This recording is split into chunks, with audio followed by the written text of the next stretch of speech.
festival and staring right at me.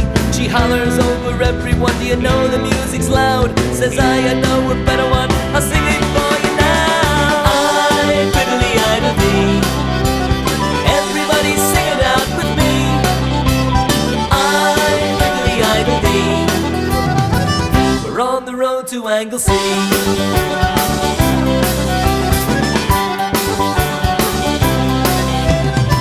September, you must remember, along the Jersey shore, the crack was good in Jimmy's and we ended up at Moore's. 80 miles south of Philly and 100 from New York, 3,000 from West Belfast, the same from County Cork.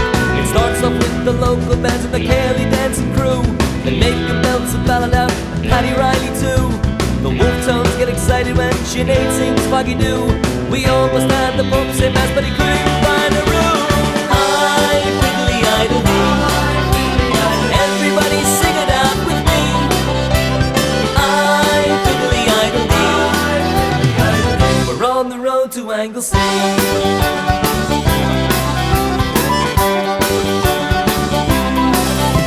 The AOH is in the house and only time will tell if Mary from Dunlow came in, would she hold her liquor well? Some jokers down from 2 Street, they try to strip their stuff, but there's only room for chicken boys, they'll have to give it up. The crowd just seems to multiply on Friday at the Fesh. Maloney prefers Milwaukee, but I say it's the best. Folk Nazis get reported, they won't get through the door, but if the pretty girl should leave the place, they let in 54. I fiddly idle dee, everybody sing it out with me. I fiddly idle dee, we're on the road to Anglesey.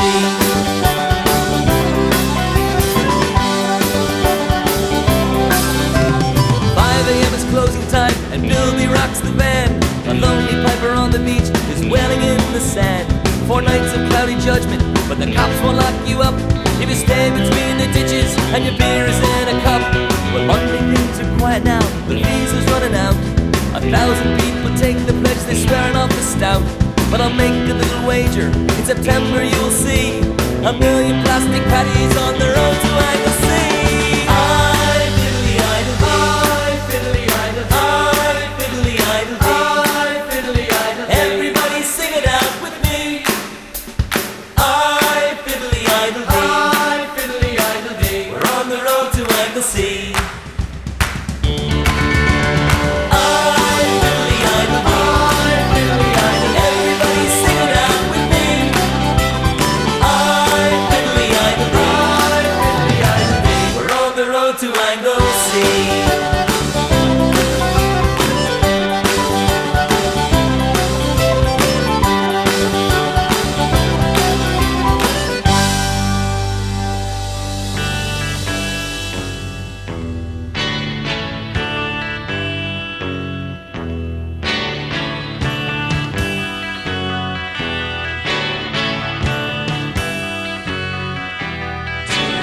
Everything turn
Everything turn, turn, turn.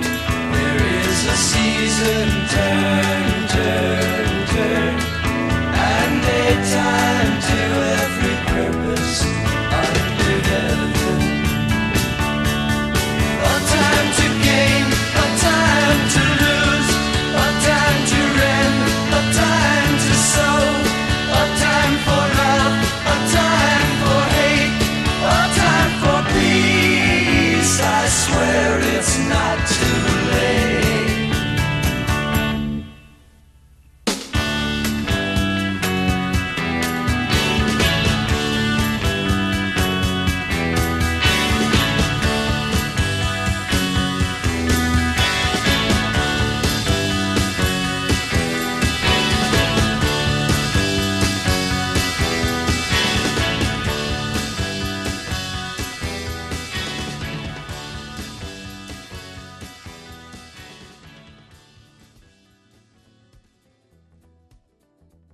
Everything about my pop-up was big.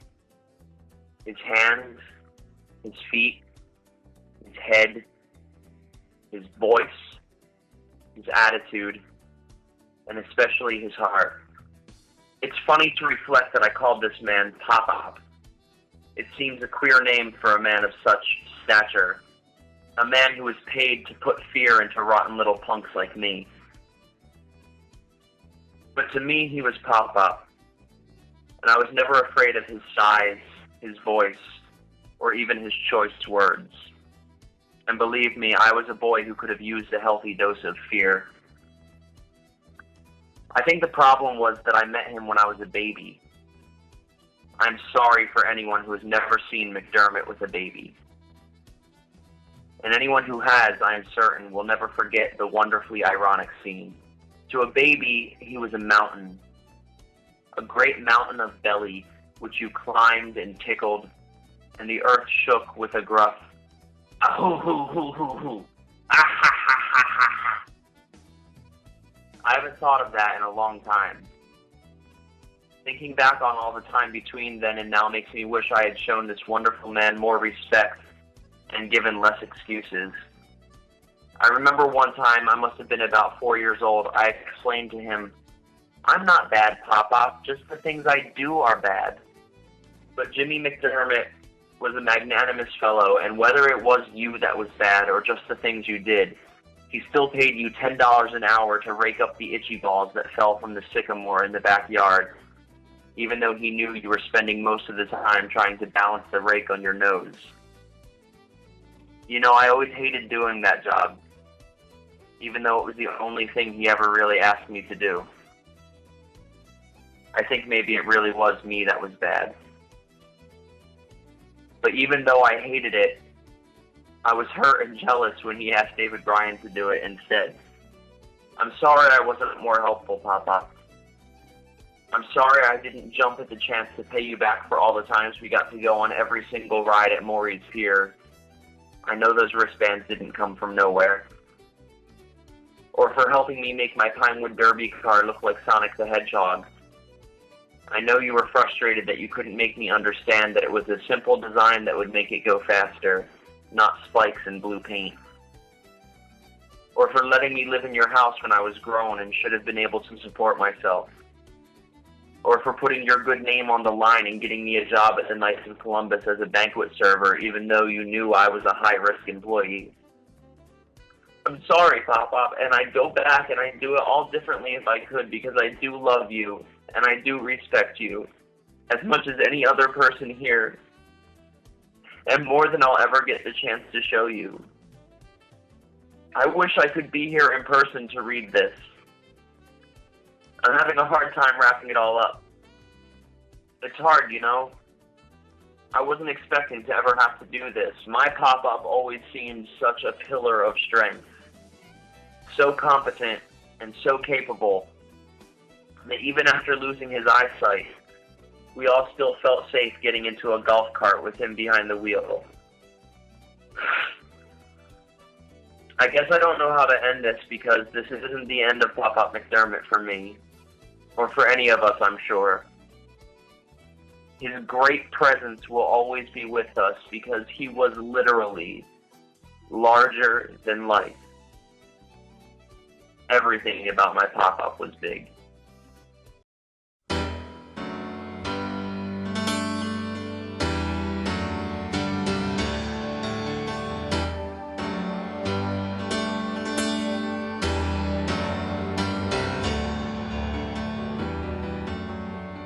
Watched it coming up Winslow down South Park Boulevard. It was looking good from tail to hood. Great big fins and painted steel. Man, it looked just like the Batmobile, with my old man behind the wheel. Well, you could hardly even see him in all of that chrome. The man with the plan and the pocket comb. But every night it carried him home, and I could hear him saying, "Don't you give me no Buick, son, you must take my word. If there's a God in heaven, he's got a silver Thunderbird. You can keep your Eldorados, and the foreign car's absurd. Me, I wanna go down in a silver Thunderbird."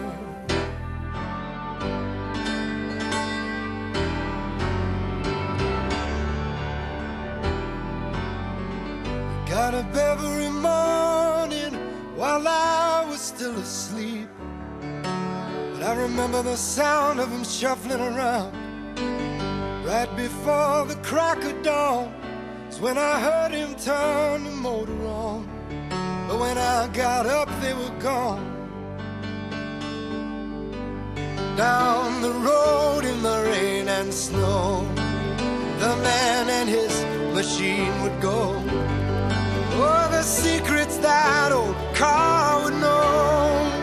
Sometimes I hear him saying, "Don't you give me no Buick, son, you must take my word. If there's a God in heaven, he's got a silver Thunderbird. You can keep your Eldorados, and the foreign car's absurd. Me, I wanna go down in a silver Thunderbird."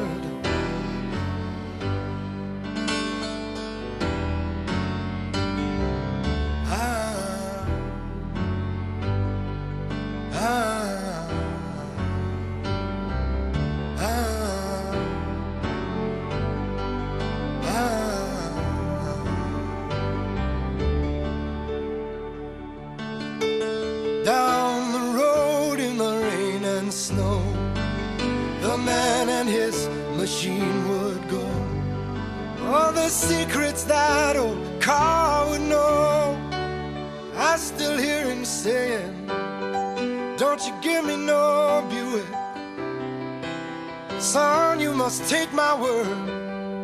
If there's a God up in heaven, he's got a silver Thunderbird.